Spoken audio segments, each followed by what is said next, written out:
स्वागत है आप सभी का एक और न्यू वीडियो में। दोस्तों आज की इस वीडियो में हम ये बात करेंगे कि एसएसटी सब्जेक्ट जो है इसको किस प्रकार से हम थोड़ा सा रिवीजन कर सकते हैं। जैसे देखिए, आप लोग जब देखेंगे टाइम टेबल को तो टाइम टेबल में केवल इधर ही टाइम है, उस टाइम में लास्ट में टाइम नहीं दिया गया है। जैसे इधर एक पेपर आपको 24 को है तो उसके बाद 1 मार्च को है, इस प्रकार से उधर ही अंतराल में है। इधर देख रहे हैं या तो 6 दिन 7 दिन का गैप है, तो इस गैप में क्या करना है आपको। देखिए एसएसटी को लेकर आपको सिंपली करना क्या है, एसएसटी में सबसे ज्यादा अगर आपको किसी चीज पर ध्यान देना है तो वो है एमसीक्यू। क्योंकि जिसका अगर 20 नंबर का एमसीक्यू अगर 20 में मान लीजिए 20 सही हो गया, वो समझ लीजिए अच्छा खासा नंबर पाएगा, उसका 60 नंबर से प्लस ही जाएगा। ठीक है ना। क्यों? क्योंकि एमसीक्यू देखने के बाद पूरे एग्जामिनर जो भी कॉपी चेक करते हैं वो गेस कर लेते हैं कि क्या चीज लिखा होगा, कैसे लिखा होगा, सब मैनेज कर लेते हैं। अब ये नहीं कि आप केवल 20 एमसीक्यू ही देख लिए, बड़ा क्वेश्चन कुछ लिख ही ना पाए, तो वो तो गलत बात है। ठीक है ना। आपको करना क्या है, पूरे एमसीक्यू को, जैसे जो बुक आप पढ़ रहे होंगे उस बुक में तो एमसीक्यू दिया ही होगा, उसके बाद से जो है आप विद्या देख सकते हैं। लेकिन एक चीज जरूर देखिएगा, कुछ जगहों पर बहुत सारे एमसीक्यू गलत दिए गए हैं। ठीक है ना। आप देखेंगे कोई एक ही प्रश्न का किसी में अन्य उत्तर है, किसी में अन्य आंसर है। ठीक है ना। तो आपको वहां पर क्या करना है, दोनों को किसी भी प्रकार से मैच करके वही आपको पढ़ना है। ये नहीं कहीं से गलत पढ़ लें तो गलत हो जाएगा। ठीक है ना। आपको सही पढ़ना है। उसके बाद इसमें जो और आता है वो है मैप। क्योंकि देखिए 10 नंबर का 20 नंबर का आपका एमसीक्यू हो गया है। ठीक है ना। एमसीक्यू पैटर्न 20 एमसीक्यू हो गया है। उसके बाद आपका मैप जो है आता है 10 नंबर का, 30 नंबर ये हो गया आपके। ठीक है ना। ये जिसका सही हो गया तो समझ लीजिए उसका अच्छे खासे नंबर जाएंगे। क्योंकि अब देखिए मैप में क्या है, 5 नंबर मैप आपके होते हैं हिस्ट्री के, और हिस्ट्री यानी इतिहास के। ठीक। और 5 नंबर होते हैं आपके भूगोल के यानी ज्योग्राफी के।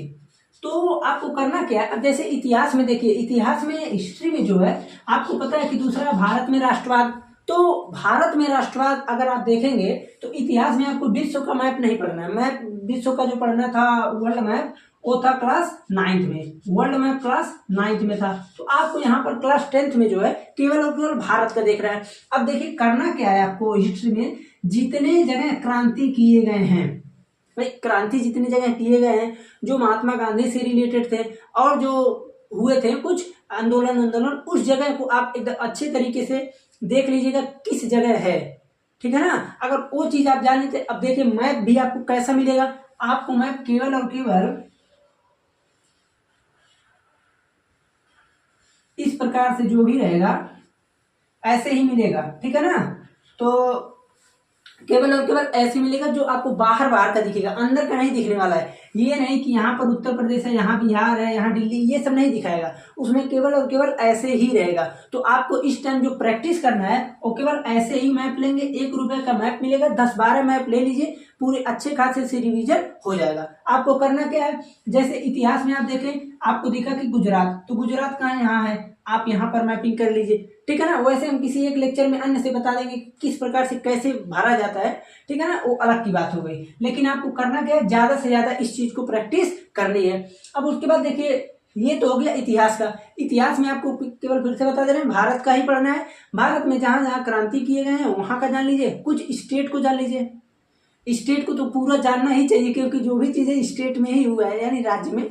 अब भूगोल में क्या है, भूगोल में आप देखे होंगे कि कोयले का उत्पादन क्षेत्र, लोहे का, मैग्नीज का, ठीक है ना, इस प्रकार से अन्य अन्य प्रकार से गेहूं का उत्पादन राज्य कौन सा है, चावल का कौन सा है, क्या खेती कहाँ पर किया जाता है, ये प्रश्न पूछ सकता है। कोई बांध वांध पूछ सकता है। इस प्रकार से जब आप देखेंगे तो ये सब पूछता है सिंपली भूगोल में। ठीक है ना। तो आपको 5 नंबर यहाँ से मिलेंगे, 5 नंबर यहाँ से मिलेंगे। ओके। वैसे भी जो है यहाँ पर इतिहास का तो बहुत ही आसान रहता है क्योंकि लगभग जो भी प्रश्न है वो सारे उसमें आसानी से आपको मिल जाएंगे। अगर एक आध गड़बड़ होना होगा तो इसी में से, भूगोल में से हो सकता है, क्योंकि इसमें चैप्टर थोड़े ज्यादा है। आप लोग अगर रिवीजन नहीं करेंगे और तैयारी नहीं इसका करेंगे तो गड़बड़ हो जाएगा। एक किसी अन्य लेक्चर में हम बता देंगे कि ये आपको कैसे भरना है। ठीक है ना। मैप का तो हो गया, लेकिन ये आप लोग इसे प्रैक्टिस करते रहिए, जितना से ज्यादा हो सके उतना एकदम प्रैक्टिस करते रहना है। प्रैक्टिस में पीछे नहीं हटना है। इसमें आपको मैप लेकर आपको पूरा अच्छी तरह से रिवीजन करना है।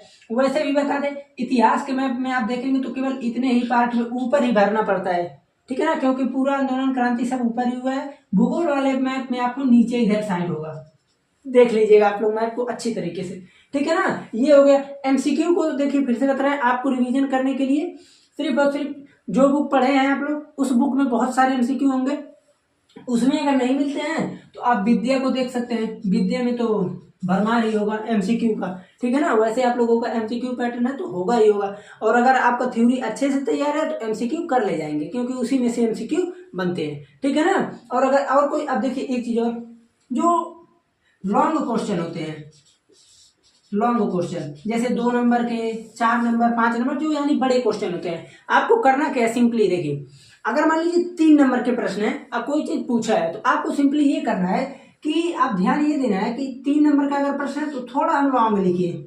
जैसे मान लीजिए 3 नंबर का प्रश्न है, अब कोई अगर मान लीजिए आधा पेज लिखा है, तो अब कोई 1 पेज लिखा है, तो कुछ तो इफेक्ट पड़ेगा ही भाई, ज्यादा लिखे हैं तो कुछ तो इफेक्ट पड़ने वाला ही है, ठीक है ना। तो अगर आप थोड़ा थोड़ा अगर ज्यादा लिखते हैं तो बहुत ही बेहतर रहेगा। इसलिए मैं पहले ही एक आध लेक्चर में बता चुका हूँ कि एसएसटी में जितना लिख सकते हैं आप उतना लिखिए, ओके। और जो बड़े नंबर के प्रश्न होते हैं 6 नंबर के, तो इसमें तो लिखना ही लिखना है, जितना लिख सकते हैं उतना लिखते रहिए, ठीक। और ऐसा मत कीजिएगा कि एक ही प्रश्न को लिखते रहें और सब छूटिए, ऐसा नहीं करना, पूरे प्रश्न को मैनेज करके, टाइम को मैनेज करके उसके बाद ही लिखना है, ठीक है ना। और अगर कोई समस्या आती है तो कमेंट में बताइएगा, इसका लेक्चर हम अन्य से किसी अन्य एक वीडियो में बता देंगे, हम खुद एक मैप ले आएंगे, उसके बाद इसे बना देंगे, ठीक है ना। तो चलते हैं, मिलते हैं फिर अगले लेक्चर में।